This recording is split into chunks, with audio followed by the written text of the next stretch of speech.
y'all? It's your girl Sakina, and I'm back for another review. This is my review for The Real Housewives of Salt Lake City. This is season 1, episode 2. I had no idea that this episode came on last night. I literally have to put it on my schedule because I'm like, wait, what? I didn't know until I got on Twitter. And I'm like, shit, okay. I got to remember that I now have a show that I have to watch on Wednesday so I can be current. Because I was going to do it last night, do the video last night. But then I was like, I'm too tired. I'm tired right now, y'all. I'm really trying to give y'all some energy. But your girl is tired, all right? So we could just get into this episode because it really wasn't much for me. It started off where it picked up left off last week, where Jen went into the bathroom and she's venting to her friend. She upset about what Mary said. She went and called Mary a Christmas tree. And I bust out laughing because if that was not the perfect description, then I don't know what. I actually seen the dress that Mary had on, what it looked like on the runway. And, I mean, it still isn't appealing to me. But Mary, the way you put this dress together, no fucking ma'am. She had on gold and silver jewelry. I don't like mixing metals. She had 2 straps on under the dress. Like she had on maybe like a bodysuit or something, because it is a transparent dress, on top of a bra. Like she had 2 straps. I peeped that. She also had a Gucci strap. I think that's probably like her bag or something, her purse, which was throwing me off. And then she had on like some Chanel. I think she had on Chanel gloves. Like she was giving me like she was trying to go for like a Madonna look, but she totally failed. The hair is a mess per usual. And I'm just like, Mary, where were you going with this? Like, you cannot dress. At least with Sutton, she was like a label whore. And, you know, she was very braggadocious in her labels. But for certain, I mean, this is only episode 2, but hopefully she'll bring it together. Because I was going to say, you know, Sutton had her moments, and this is only the 2nd episode. So maybe Mary going to have her moments, but I don't know. Anyway, yeah, she looked like a Christmas tree. Heather comes in and was like, are we still talking about this hospital situation? Like, this is ridiculous. Why are we still here? And I'm like, same sis, like, it's not even that deep. But anyway, Mary comes in and they hash it out, her and Jen. Mary said that, you know, I had to have 12 surgeries to get my sweat glands removed, and I was in the hospital for 30 days. Like, you know, even the word hospital just made me want to throw up. And I'm like, well, I hope she doesn't get COVID, because, baby, you need to be taking all the precautions that you can since you have this phobia with hospitals. So, you know, they listening to her story, and it's just like, okay. And then that's when I got the full look of that damn outfit. I forgot to mention, too, she had on white stockings. White stockings with some black Louboutins. I said, oh my gosh. I don't want to keep harping on the fact that she can't dress, y'all, but that outfit was terrible. That shit was terrible. But anyway, Mary ends up apologizing after she kept backpedaling. Like, in person, she would say, oh, well, I said that it smelled like hospital, not you. But then in her confessional, she'll be like, well, I mean, Jen and her crew smelled like hospital. Like, girl, which one is it? Like, which one you gonna be tough in your confessionals, or you gonna be truthful? Like, I mean, pick one. Anyway, she ended up apologizing, and Jen was like, I mean, I'll accept it for now, but I got my eye on you. Now we see in the other room, Whitney and Lisa are talking about Whitney's wedding. Come to find out, Lisa gifted her with some tequila and also some bartenders. So Lisa was like, how did everything go? Whitney told her, look, these bartenders, they were serving us and themselves. They got drunk, honey, okay? They fucked up my bar. They broke some glasses. They even decided to take a few shots or open up my husband international liquor, and it was top shelf. And Lisa was like, well, you know, my tequila is top shelf. That's besides the point. And is it really top shelf, sis? Because I've never, all of the brands that you listed out, I had never heard of. So how top shelf is it? Like, I said top chef, y'all. How top shelf is it? Is it top shelf at your house? Because, I mean, baby, like I said, we never synced you before. So Lisa is in her feelings about it. Whitney is just trying to let her know, like, this is what it is. But then after the conversation, Whitney realizes, like, oh my gosh, okay, Lisa is mad at me because I didn't tell her that she was perfect, and neither is her brand. Lisa felt like her brand was being attacked. But I think that it's good to know how your brand is being represented while you're not around. Because if those guys are acting like assholes, you don't want to have them work for anybody else's event if they don't know how to conduct themselves while working. Like, girl, you need to be thankful that she gave you that tidbit of information. But I think it's more so the fact that Lisa got that information on camera and she don't want her brand to be tarnished, which I can understand, but maybe she should have talked to Whitney about that in a nicer way, or just handled it better, because the way we see that you handle criticism is not a good look for you, Lisa. She even went to Meredith about it and was calling Whitney trash and all of this. I'm like, girl, listen, you just doing too much. So then we move on. We see the girls and how they interact with their day-to-day life. We see that Whitney is at home. She's swinging on her pole. Y'all know, fun fact about me, I used to be, I was about to say a pole dancer, but I used to do pole dancing. Just for, you know, fun or whatever, a little hobby. I really got into it. I did a showcase and everything. That's one of my biggest regrets for 2020 is not reviewing P Valley, y'all, because I know a little bit about it. but anyway, yeah, she twirling on the pole and she was like, yeah, I know, I used to be a Mormon, but, you know, I was sheltered, baby. So, you know, I'm twirling on poles now because I missed out on so many things. And she's talking to her daughter, who is a cute little ginger girl. I love redheads. She was cute.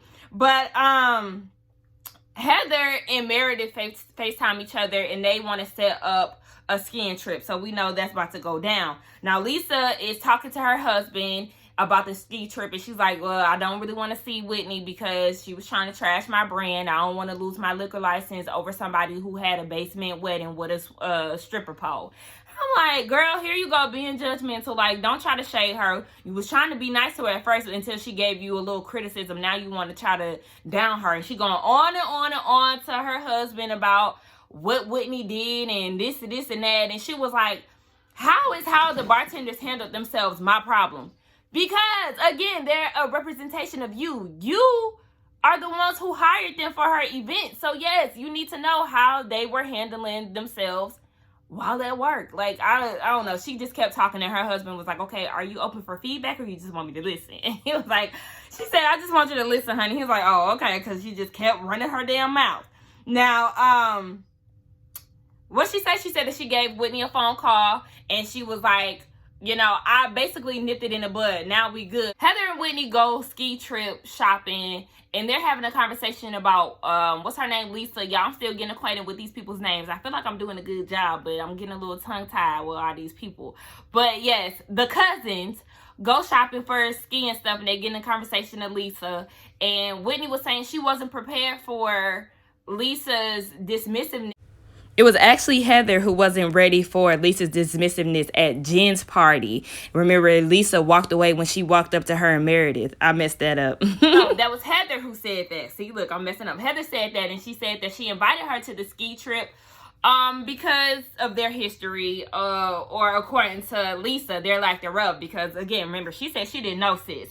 Now, Whitney goes into the issues that she has with Lisa, and she was just saying, like, you know, she called me and we talked after the party, but the thing that caught me off guard was when she said that she has this rumor that she gonna try to hang over my head about me being polygamous. She was like, now, you know, that's forbidden these days, and yes, we do have polygamy in our family, but I don't like the fact that she's trying to put that on me and trying to, you know, put dirt on my name. Like, that's not okay. So she was like, she's used to being judged. She definitely feels judged by Lisa because growing up, she was a good Mormon. She gave an example of she had a trip that she could have went on. She could have went to Cancun when she was younger, or she could have went on a church trip or something. And she chose to go to a Mormon museum. And she was like, but later that night, I went and hung out with my boyfriend and did some rebellious shit, and she didn't feel bad about it. So that's when she started to question her faith. And, you know, is this something that I really want to do? So she just said that she doesn't consider herself a homewrecker. You know, her and her husband been together for like 15 years, and she just feels like Lisa judges her off of that. Yeah, girl, a lot of people are going to judge you off of, you know, you and your husband being or messing around with each other within your marriage. It definitely is not a good look, but look, you live your life for yourself. You can't be harping on what people think of you. You see your family decided to come around 10 years later. I mean, that's fucked up, but you know, it is what it is. You just got to live your life for you and your husband and your kids, okay? So we see that Whitney's dad comes to visit her. And she's telling us a story about him. It's a lot of Whitney scenes I see. She's telling us about him, how he was a self-made millionaire. He had a hair school, which led to salons, a hair care line, and all of this. But he is now on drugs because when her parents got divorced, he didn't handle it well, or he didn't deal with it well. So he used prescription drugs to cope with the situation, and then he got addicted to them. I think she said he's been an addict for like 12 years, and she had just found out like 6 years ago. So he is starting from the bottom. He has to build himself back up again. And I mean, he looked like a punk rocker. That's what he was giving me. But then I looked at their family photo, and he actually looked really nice back in the day. So maybe if he, you know, get a haircut, maybe he'll look more presentable. But I don't know. She also said that the family turned their back on him during that time of addiction, and she was the only one there for him. And I'm like, damn, imagine turning yourself or turning away from your family and choosing religion over your family. Like, you know, that just seems so extreme to me. It's so wild. I feel so bad for her dad, and just the fact that she had to be the only one there as a support system, like, that's wild. Mormons are like another level of religious people, okay? I can't find a word to say it, but baby, they don't play about their religion, all right? Now, they also got invited to Mary's church, so her dad is open to that. So I guess we'll see that at some point. Now, we see that Meredith and Seth, they went to dinner, and they're having a conversation. Seth is like, oh my gosh, you're actually giving me eye contact. You know, usually you all up in your phone. And Meredith was like, well, you know, I'm not in my phone today. I'm looking at you. And come to find out, they're separated. And Seth wanted to know if Meredith told anybody. No, she hasn't told any of her friends because it's not something that she's proud of. She said that they did separate because of the constant moving. Remember, he lives in Chicago and she lives there. So the constant moving, lack of communication, it just started to frustrate them. So they decided to separate. And it seems like Seth definitely wants the relationship more than Meredith. He even went as far as like trying to see what was in her phone. He was saying that he's transparent and was offering her, like, look at my phone. Like, I'm not dating anybody, and I hope that you wouldn't be either. Meredith didn't want to give over her phone, and he was like, you must be hiding something. And that's why he was like, well, you know, I'm not dating anybody. I hope you wouldn't be dating nobody either. Like I said, he definitely wants his marriage. Meredith, we don't know. She may have a little side bae or somebody that she getting to know, because her and Seth have been together since like their early 20s, she said, and everything pretty much happened fast. They got married, had a baby, you know, all of that stuff. Now, I hope they work it out. I actually seen something. Where did I see that at? I think it was DJ Richie Sky's video. Yeah, I seen some of his video.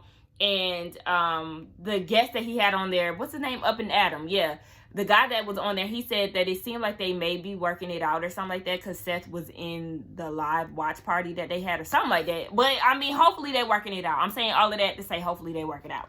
Now, we see that all the girls are at the ski slopes, with the exception of Mary. Lisa said that Mary had to wait on a FedEx box to come to her house. So when Mary shows up, she was waiting on her Chanel ski coat to arrive. She had to be dressed in style. I'm like, okay, you dressing in style for what? Because you can't ski. So, I mean, obviously you was there to look cute, because the only people who knew how to ski was Meredith, Whitney, and Heather. The other girls was just there to look cute. And I'm just like, all right, this was a waste of time. What's her name? Jen seen Mary there, and she was like, you know, it's just gonna be what it is for right now. You know, we trying to hit the jet skis. Not the jet skis, girl. Y'all ain't on water. Y'all on snow.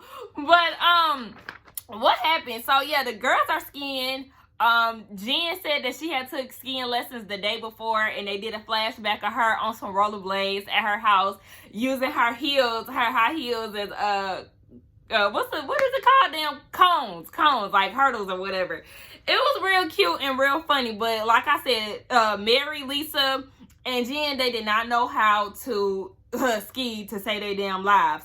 Now, Whitney, Whitney, Lisa, and Heather, they're off on the side. They're having a conversation about Lisa, baby. She is a topic of discussion this episode. And she was just basically saying that they have struggles with communicating. One of them always ends up being offended.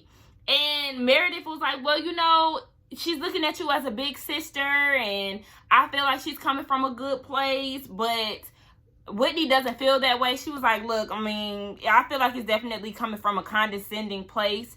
And, you know, the whole rumor situation, Meredith was like, y'all just need to talk it out. All right, yeah, Heather got her issues with Lisa too, so they all gonna talk it out. Now, they were supposed to go to dinner, but it took them 3 hours to get ready. 3 hours, and by the time they get there, the restaurant is closed. They missed their reservation, but luckily the restaurant let them eat. I said that's because Bravo probably offered them some money. Of course they gonna tell you, sure, sit down, y'all can shoot y'all scene here. Of course, it's a lot easier anyway when ain't nobody in there. So they sit down and they eat. What happened? Whitney mentions that she was going to Mary's dad. Her dad was going to Mary's church, and they got in a conversation about her dad. Her dad is entertaining the thought of going back to the Mormon church. Will I go back to the Mormon church? No, because when I had an addiction, y'all turned y'all back on me. So no, I would not go back to the church. But Lisa and Heather are looking at her like, well, I mean, you can't judge him for doing that. And Heather was like, nah, I mean, what's her name? Whitney is like, nah, I'm not judging him. But I mean, if y'all want to talk about being judged, we all judge each other. And specifically, I'm talking about you, Lisa. Yes, I feel judged by you. These rumors that you have about me, like, I just feel like it's unnecessary. And what she say? She said, yeah, she was just bothered by it. And she said that she wasn't going to mention the word swinger because that's what Lisa said, that her and her husband were swingers. And Whitney is like, I'm not going to use that word because that's going to give it life. Like, as soon as you bring the word swinger up, that's just gonna like change everything. Everybody gonna be focused on that one word, and that could just make the rumor a lot worse than what it is. I said, you a smart girl, Whitney. That's right. So she was just like, Lisa was like, well, you know, I don't care about you enough to judge you, you know, being a little asshole about the situation. And she was like, I'm okay with how y'all perceive me. So then Heather jumped in and was like, okay, well, you are okay with me perceiving you as somebody that's arrogant, somebody that's dismissive and crazy, because you talking about you don't know me, and you very much so know me. And Heather's whole thing is like, okay, 1 minute you say you don't know me, but then you remember me being a party girl, flashing my tits to everybody around campus. Like, how would you know that if you didn't know who I was? Hello, that's what I'm saying. Like, girl, what are you talking about? Mary is real uncomfortable. She was like, can we start over? Like, this is real uncomfortable. Meredith even said too, like, when I told Whitney to talk to Lisa, I didn't mean for her to do it in front of everybody because it always doesn't go well. And of course it didn't. Like, they definitely jumped up on Lisa, but that's because she deserved it. Like I said, she thinks that she up here and everybody else down here. And to be fair, it does seem like Lisa has a nice side to her, but I think when she feels like people are attacking her, then she goes on the attack as well. Because I watched their Watch What Happens Live special after the first episode, and Andy was like, well, who do y'all think is going to be the favorite out of the group? And Lisa was the only one who chose everybody. She was like, there's somebody for everybody. And I thought that was real sweet. And even the gesture of her giving Whitney the bottles, and on top of that, the bartenders, like, that was a sweet gesture. I just feel like she has this asshole way about herself that kind of overshadows the niceness of her intentions. Like, you know, I don't know. To be fair, I do see the nice part of her where Meredith goes and be on the defense for her friend, but at the same time, her assholeness is real strong. So it's like, Lisa, you be doing too much. Now, Lisa feels like Heather got something in her that's like triggering. Like, it's something about Lisa that's triggering Heather. And she was like, we don't need to talk until you figure that out, Heather. And Heather mentioned the fact that Lisa texted her before Jen's party. And it was more so on like, hey, did you talk to Jen? And Heather was like, yeah, I talked to her this morning. And then Lisa was like, oh, well, you know, I can't wait to see you tonight. And Heather hit her with the, okay. Now, Lisa thinks that the thumbs up was basically a fuck you. Heather said no. If I sent you 2 thumbs up, that's a universal code of fuck you. I said, Where? Because the emojis now, you can give them a big fuck you, okay? You can give them a middle finger emoji. Like, I'm not understanding. 2 thumbs up, that means okay to me. I guess, I mean, maybe in the Mormon world, since you can't be vulgar and whatnot, maybe that means fuck you. And even in the confessional, Heather was like, yeah, I did send that thumbs up, meaning fuck you. And that's what I'm saying. Like, why you just couldn't admit that in her face? Because Mary did the same thing earlier with Jen, and now Heather is doing that with Lisa. Like, y'all need to be real with y'all shit. Like, if y'all was giving her, if you was trying to say fuck you, then you should have said that at the table. Like, don't try to act like you about that life in the confessional, but you're not in person. I don't like shit like that. So anyway, they get over it or whatever. Lisa apologizes, but her apology was very aggressive. Like, all right, you know, I'm apologizing. I'm genuine. I'm serious. Like, let's dead this whole thing. I'm like, you sure you sorry? Because your aggressiveness is not really reading that you're really sorry. But I mean, whatever, y'all. That was the end of the episode. It really wasn't much. Hopefully, it gives me a little more next week to work with. I feel like I tried to give y'all a little liveliness, you know, because like I said, yeah, girl is tired, okay? Trying to drink some damn tea. But yeah, y'all, let me know what y'all thought about the episode. Don't forget to like, comment, and subscribe to my channel, and I will see y'all in the next one. Bye.